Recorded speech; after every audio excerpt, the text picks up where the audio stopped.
사무엘상 18장 1절에서 9절까지 말씀 한 절씩 교독합니다. 다윗이 사울에게 말하기를 마침에 요나단의 마음이 다윗의 마음과 하나가 되어 요나단이 그를 자기 생명같이 사랑하니라.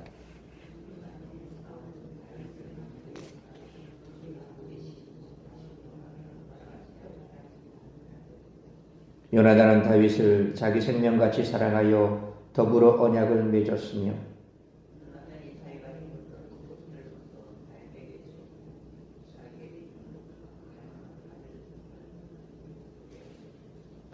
다윗은 사울이 보내는 곳마다 가서 지혜롭게 행하며 사울이 그를 군대의 장으로 삼았더니 온 백성이 합당히 여겼고 사울의 신하들도 합당히 여겼더라.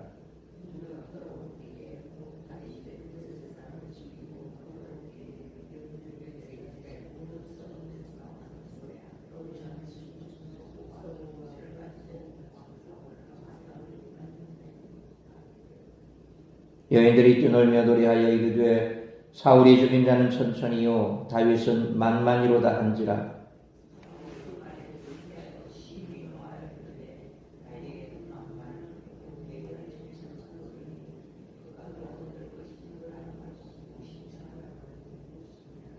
구절같이 했습니다. 그날 후로 사울이 다윗을 주목하였더라. 아멘. 오늘 본문에서 독자들은 다윗을 둘러싼 인물을 주목하게 됩니다. 곧 사울과 요나단입니다. 요나단은 이때 왕세자였습니다. 사울이 사무엘을 통해 하나님께 버림받았으니 왕위가 요나단에게 넘어갈 가능성이 컸습니다.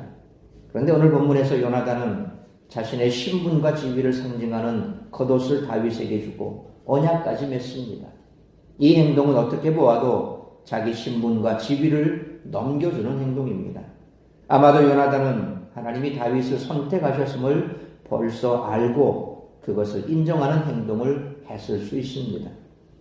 반면에 사울은 승전가를 부르는 여성들의 말꼬리를 잡아 다윗을 정적으로 만들었습니다. 사울은 처음부터 하나님께 왜 버림받았는지 성찰하지 않았고 그럴 생각도 없었습니다. 그래서 어떻게든 권력을 놓지 않으려고 애썼습니다. 그러다 보니 다윗의 용맹함도 여성들의 승전가도 모두 자신을 향한 공격으로 여기게 되었습니다. 욕심 때문에 분별력을 잃어가는 사울과 하나님의 선택을 지혜롭게 분별하는 요나단의 대조적인 모습은 독자들로 하여금 자신을 성찰하게 만듭니다. 이처럼 다윗의 명성과 인기는 커져갔습니다. 가장 먼저 다윗에게 신뢰와 사랑을 준 이는 다름 아닌 사울이었습니다. 요나단도 다윗을 자기 생명처럼 사랑했고 이후에는 온 이스라엘이 다윗을 사랑했습니다. 하지만 다윗의 인기가 사울의 인기를 넘어서자 사랑은 질투로 변하고 맙니다. 질투는 증오를 낳고 증오는 결국 살인을 계획하기에 이릅니다. 따라서 이와 같은 오늘 본문의 말씀을 통해 우리들이 깨달아야 할 것은 첫째로 1절로 5절 말씀처럼 예수 그리스도가 우리의 가장 좋은 친구가 되신다는 것입니다. 다윗은 어딜 가나 누구에게나 사랑을 받는 존재였습니다. 사울은 2절 말씀처럼 다윗이 크게 마음에 들었는지 그를 집으로 돌려보내지 않을 정도였고 후에는 5절 말씀처럼 다윗을 군대의 장으로 삼았습니다. 다윗을 최전선에서 적과 맞서 싸우는 부대 지휘관으로 삼았던 것입니다.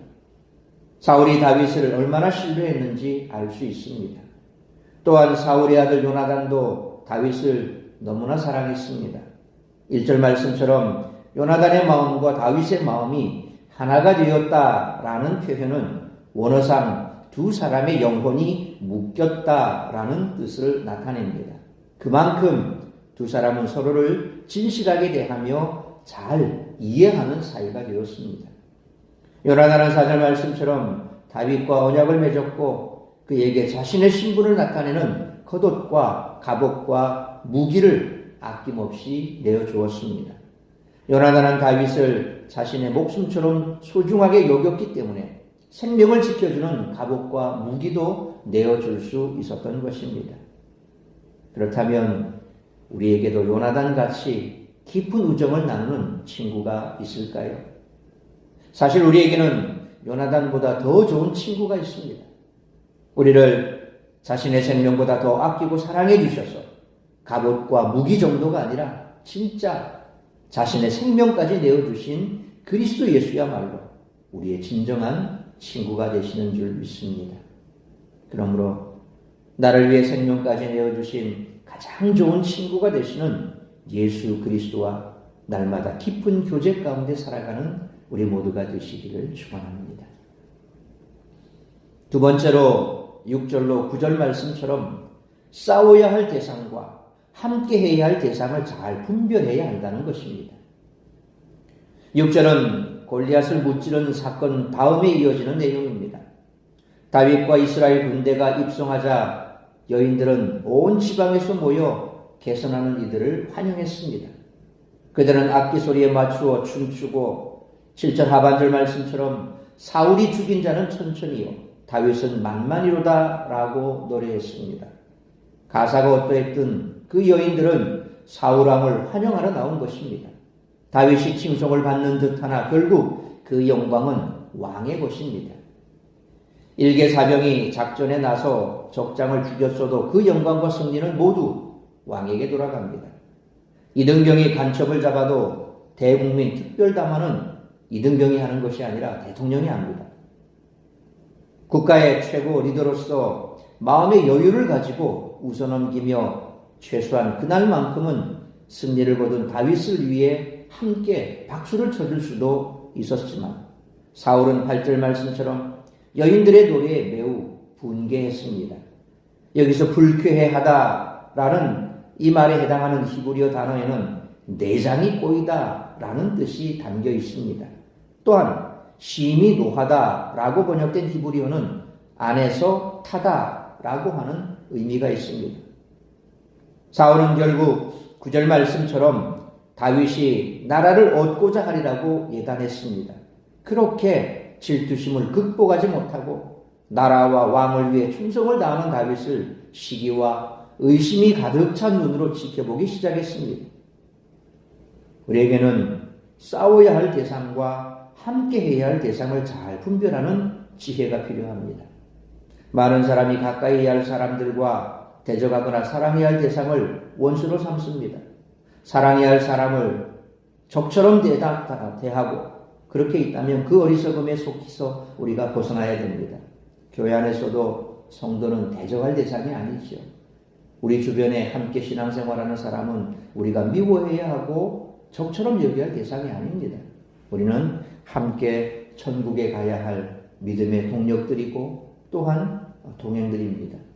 그러니까 교회 안에 성도는 미워하는 것이 아니라 사랑해야 되고 같이 품어야 되고 이해하고 보듬고 함께 믿음의 길을 가야 할 사람입니다. 영적 전장 현장에서 항상 사탄은 우리 마음속에 사울과 같은 마음을 줍니다. 누군가가 내 자리를 넘보는 것 같고 누군가가 내가 하는 그 일을 방해하는 것 같고 누군가가 나를 끌어내리는 것 같고 누군가가 나를 모함하는 것 같고 자꾸 사울처럼 의심하기 시작하면 시기하기 시작하면 질투하기 시작하면 그런 마음이 듭니다. 그래서 교회 안에서는 성령이 말씀하신 바 하나 되기를 힘써지키라. 사울이 다윗을 사랑한 것 같고 또 그에게 귀한 중책을 주어 믿는 것 같은데 여인들의 그 말 한마디 모든 영광을 다윗이 빼앗아가는 것 같은 이 시기심과 질투심이 생기자 그지로부터 다윗이 미워지기 시작한 겁니다. 우리가 신앙생활할 때 교회 안에서도 그런 겁니다. 나보다 누군가를 더 칭찬하는 것 같고 또 내가 하는 그 일보다 누군가를 더 신뢰하는 것 같고 그런 마음이 들기 시작하면 그 사람이 미워지기 시작하고 또 시기심과 질투심이 들기 시작하고 그러면 눈에 가시가 씁니다. 보기가 싫습니다. 쳐다보기도 싫고 마주하는 것도 싫고 그 옆에 가기도 싫고 자꾸 이런 마음이 들면 얼마나 그가 미워지겠습니까? 결국 그러면 같이 신앙생활 할 수 없습니다. 자꾸 그런 마음이 들면 나도 모르게 누군가와 대화 속에서 그 사람을 끌어들여서 자꾸 끌어내리려고 내가 본 것을 과장하고 포장하고 막 이렇게 해서 그 사람을 흠집내려고 하지요. 이게 인간의 본성입니다. 시기심과 질투심, 미움이 생기기 시작하면 그런 마음이 듭니다. 왜 가인이 아벨을 죽였습니까? 바로 이 시기심, 질투심입니다. 결국 그것이 살인에 이르죠. 왜 사울이 다윗을 죽이려고 합니까? 바로 오늘 시작된 이 시기심과 질투심. 결국 그것이 뒤에 이어지는 내용처럼 자신을 오히려 사탄의 종으로 내어줍니다. 우리의 마음이 그렇습니다. 시기심이 발하기 시작하면 그것이 증오가 됩니다. 증오가 점점점 커지면 살인으로까지 가게 되죠. 사회에서 벌어지는 여러 가지 많은 그런 범죄들을 보십시오. 범죄가 벌어지면 가장 먼저 조사하는 게 뭡니까? 살인사건에 있어서 과연 이 사람이 죽을 만한 누군가 주변에 있어서 그런 서로 문제가 있을 만한 사람이 뭐냐? 그런 것을 찾고 탐문하기 시작합니다. 그래서 엉뚱하게도 자꾸 이제 그런 사람 속에서 그 사건 일어나기 전에 다투었던 사람, 또 평소에 잘 다투었던 사람, 또 서로 이런 관계가 좋지 않은 사람, 이런 사람들 자꾸 불러다가 조사하는 이유가 바로 그겁니다. 우리의 마음속에 있는 이런 것들. 그래서 교회 안에서는 항상 성도들은 우리가 시기하고 대적하고 싸워야 할 대상이 아니라 서로 품고 같이 가야 할 대상입니다. 우리가 싸워야 할 대상은 원수나기 사탄이지. 사탄은 항상 우리 마음속에 그런 마음을 줘서 분열시킵니다. 이간질합니다. 그게 사탄입니다. 사탄의 본성입니다. 미워하게 만들고 이간질하고 싫어지게 만들고 그래서 꼴도 보기 싫고 마주하기도 싫고 그래서 나중에는 안 되면 어떻습니까? 절이 싫으면 중이 떠나야죠. 절 보고 옮기라고 할 수는 없으니까. 이런 표현을 들이대면서 교회로 옮기려고 합니다. 교회 옮기면 달라집니까? 사람은 똑같습니다. 똑같은 사람입니다. 나 역시 그렇고 어딜 가나 그렇고 사람이 있는 곳에는 항상 문제가 있기 마련입니다. 그 문제의 중심에 내가 서지 않더라도 누군가가 문제를 만들어서 자꾸 끌어들입니다. 이게 인간의 본성입니다. 그러니 어딜 가나 똑같은 일은 벌어집니다. 그렇다면 어떻게 해야 됩니까? 그 속에서 내가 무엇이 지금 문제인가? 라는 것을 생각을 하고 그래서 내 속에 있는 그 문제를 제거해야지 자꾸 내 문제를 남 탓하고 남에게 돌리고 우리가 계속해서 살펴본 것처럼 사울의 모습이 어떻습니까? 자꾸 남 탓하고 변명합니다. 백성에게 전가시키고 또 문제가 있는 거 그거를 자꾸 덮으려고 그러고 없애려고 그러고 그러다 보니까 문제가 커지는 거예요. 결국 우리 인간은 똑같습니다. 성경에 나오는 이 시대나 우리 시대나 환경과 상황은 다를 뿐이지 사람은 똑같습니다. 그러므로 사울처럼 시기와 질투에 눈이 멀면 가까이 해야 할 사람, 사랑해야 할 대상을 적과 원수로 삼을 수 있으므로 항상 성령 충만하여 싸워야 할 대상과 함께 해야 할 대상을 잘 분별하는 지혜로운 삶을 살아가는 우리 모두가 되시기를 축원합니다. 사랑하는 성도 여러분, 사울은 자기 인생뿐만 아니라 다윗과 주변 사람들, 나아가 백성들을 불행하게 만들었습니다. 다윗을 시기하는 마음은 사울을 괴물로 만들어 살인할 마음까지 품게 했습니다.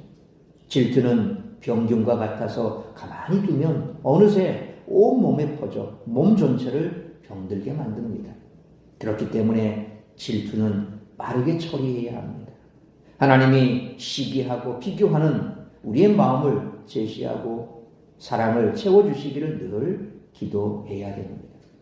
그러므로 나를 위해 생명까지 내어주신 가장 좋은 친구가 되시는 예수 그리스도와 날마다 기쁜 교제 가운데 살아가야 할 뿐만 아니라 항상 성령 충만하여 싸워야 할 대상과 함께해야 할 대상을 잘 분별하는 지혜로운 삶을 살아가는 우리 모두가 되시기를 주님의 이름으로 축원합니다.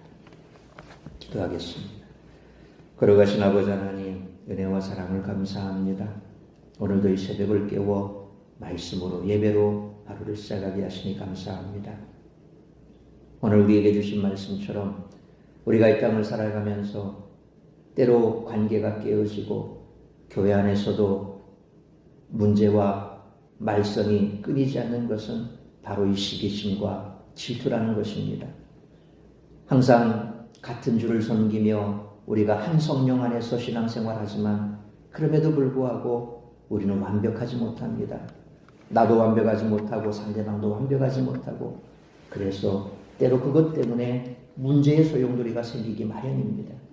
그럴 때에 우리는 문제의 중심에 무엇이 있는가를 생각해야 할 것입니다. 때로 우리가 잘못한 것이 있을 수도 있고 혹은 상대방이 오해한 것일 수도 있고 그래서 그와 같은 일 때문에 문제가 생길 때 그 문제를 일으킨 뒤 배경에는 사탄이 있다는 사실을 우리는 항상 기억해야 합니다. 사탄은 나를 흔들려 하고 나를 넘어뜨리려 하고 또한 교회를 분열시키려 하고 작은 문제를 크게 확대시켜서 그 문제로 인하여 교회가 와해되기를 원하는 것이 사탄입니다. 그러므로 과연 우리는 사탄의 도구로 쓰임받을지 아니면 성령 충만하여 하나님의 손에 붙들린 의의 도구가 될지 그것은 우리가 어느 쪽에 우리의 마음에 무게를 두느냐에 따라 달라질 수가 있습니다.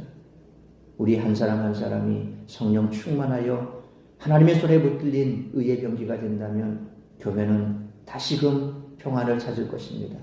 그러나 그렇지 못하고 시기심과 질투심과 마치 병균과 같은 이것을 내 몸속에 그대로 가만히 두면 오히려 내가 그 문제의 중심에 설 수가 있고 그리함으로 더 큰 문제로 인하여 내가 믿음 안에서 떨어져 나갈 수도 있다는 사실을 다시 한번 생각해야 할 것입니다. 그러므로 우리가 교회 안에서 함께 신앙생활할 때에 성도는 우리의 적이 아니라 싸워야 할 대상이 아니라 품고 함께 이 믿음의 길을 가야 할 동력자라는 사실을 기억하고 우리가 싸워야 할 대상을 잘 분별하고 또 함께 우리가 동행해야 될 대상을 잘 분별하여 지혜롭게 교회에서 함께 믿음 생활하며 아름다운 믿음의 공동체를 이루어가야 할 줄 믿습니다. 뿐만 아니라 우리에게 있어 가장 귀한 친구는 예수 그리스도께서 생명까지라도 내어주심으로 우리를 사랑하신 가장 귀한 친구가 되시는 줄 믿습니다. 그러므로 외롭다 하지 말고 또 우리가 세상에서 나를 위할 자가 없다고 하지 말고 나를 진정으로 사랑하는 자가 없다고 하지 말고 오직 나를 사랑하시는 우리 주 예수 그리스도께서 나의 가장 귀한 친구가 되시는 줄 믿는 믿음으로 항상 주와 동행하며 주님과 깊은 교제 가운데 살아간다면 우리의 삶은 풍요로워질 것이고 또 주님과 함께 동행할 때에 우리 교회 안에도 혹은 내가 있는 그곳에서도 이와 같은 관계의 문제는 해결될 줄 믿습니다. 그러므로 항상 우리가 이처럼 세상 속에서나 교회 안에서나 지혜롭게 잘 행동하고 또 우리 주님께서 나의 가장 귀한 친구가 되심으로 늘 주님과 동행함으로 우리에게 맡겨주신 귀한 사명 잘 감당할 뿐만 아니라 주님 앞에서는 그날까지 나를 통하여 세상이 하나가 되고 또 나를 통하여 세상에 평화가 있고 나를 통하여 기쁨이 넘쳐나는 그런 삶의 중심에 설 수 있는 우리 모든 성도님들의 삶이 될 수 있도록 은총 내려 주옵소서. 오늘 이 한 날도 나를 통하여 이루고자 하는 하나님의 뜻이 무엇인지 그 뜻을 이루기에 부족함이 없는 우리 모든 성도들이 될 수 있기를 간절히 빌고 소원하오며 이 모든 말씀 우리 주 예수 그리스도의 이름으로 기도하옵나이다. 아멘.